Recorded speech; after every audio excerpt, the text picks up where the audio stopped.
Welcome back to Channel Sport this morning. We're still reviewing that very interesting match between Manchester United and Sevilla. Ended 2-1 in favor of Sevilla. And Jose Mourinho is under a lot of pressure. And we're trying to understand exactly what happened in that game. And our guest, Kayode, is still on. And we'll go back to that game again. You mentioned Alexis Sanchez, right?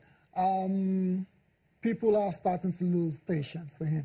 Ever since he made that move to Old Trafford, he hasn't really found his feet. He's struggling to put it mildly. He's really struggling right now. And some people are starting to say he should get dropped. He's not really contributing. Yeah, no doubt. I think he's out of form. And if he's dropped to give another player a chance, it won't be a bad idea. They've reposed so much confidence on him. And when he came from Arsenal, they were expecting so much. Apart from the goal he scored on via a penalty, that was even a rebound. He's been struggling. And for yesterday, at some point, I felt he should have been removed, if not for anything, for tactical reasons, because he wasn't contributing much. And if at this point you are struggling to actually make your impact felt, why not put him on the bench? Use other players. For me, I felt Lingard should have come from the bench because he's an impact player when he's subbed. He started yesterday, and somehow they just didn't click. And you as a coach should be able to read the game from outside of the pitch to try and change the approach. But eventually, it didn't get to happen. The Manchester United, they were just unimaginative, pedestrian. Yeah. And what do you think is responsible for that? Because attempted about 21 shots. Yeah, they had about 21 shots. And even for the fact that Sevilla too were very poor in the final third, it should have been more than the 2 goals that they are. Yes, they have a world-class goalkeeper in David De Gea, but how Eric Bailly and Chris Smalling, even with the fullbacks, Valencia and Ashley Young, allowed Sevilla to see more of the ball, even in the final defensive position of Manchester United. It beats me. And you just have to put the blame at the table of the coach. Right. It's as simple as that. So that one is on him now, according to Kayode Ahmed. That blame goes to you, Jose Mourinho. We'll see how they bounce back in the FA Cup against Brighton. Jose says there's no time to cry for too long, not enough time to lick your wounds. Let's move on. It's not a drama. That's the message to Manchester United fans. I wonder how they're taking that one.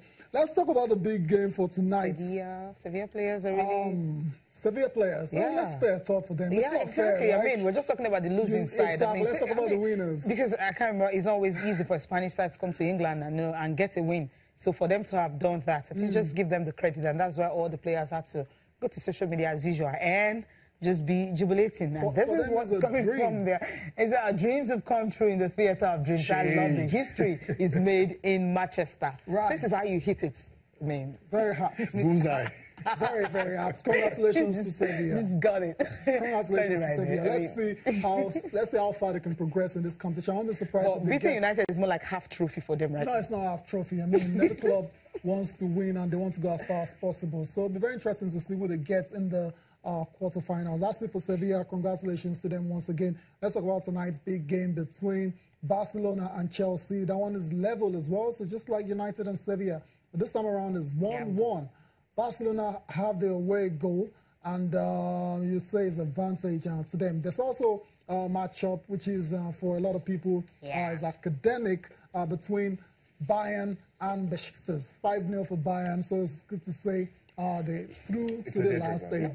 So let's can dream. No, they can't dream. I mean, dream that miracle will happen. About what exactly? A miracle will happen, and Bayern. Let's talk about Barcelona and Chelsea. Like 6-0. Barcelona and Chelsea, Kayode. Wow. How do you see this one playing out? 1-1.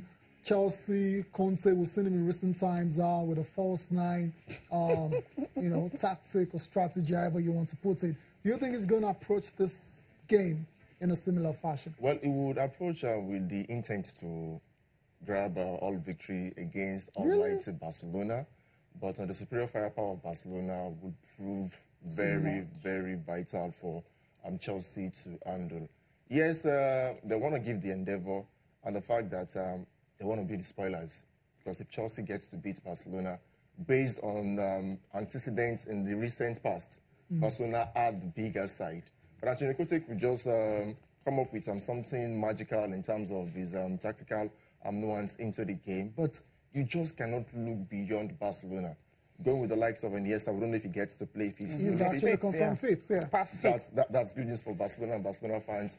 When you have Luis Suarez and Lionel Messi, yes, the distraction of having a new baby, but when you have the full complement of your players, it's going to be quite difficult for Chelsea to want to get something valuable at Camp Nou. You just can't look beyond Barcelona. Interesting, can't look beyond Barcelona, right? Naza Conte is actually glorifying their star player. You know what that means, right? So let's get to hear from Conte now. Andres Iniesta, I think, is a genius of the football. I like to compare him with Andrea Pirlo. Yeah, I think we are talking about a genius of the football. The result of the first leg give a great advantage to Barcelona. But at the same time, I think we know very well the philosophy of Barcelona, and for sure they want to try to score, to win the game. We have to try to do our best. We must start the game with great concentration, to stay with our head on the pitch in every moment of the game, to know that there are moments that we have to suffer, because it's not only for Chelsea, but for every team that play against Barcelona, they must be prepared to suffer. You know, it's an advice to everyone. I mean, any team that is playing against Barcelona, you must be prepared to suffer when you're playing them. And if they can really tie Iniesta down, I think if they can tie him down, like a man-marking job with Iniesta, then William is going to be on Messi. Then what happens to Messi? No, William will be on Messi. Really? You have 3-4 players to tie Iniesta down. They have the other 7 players to play. Thankfully,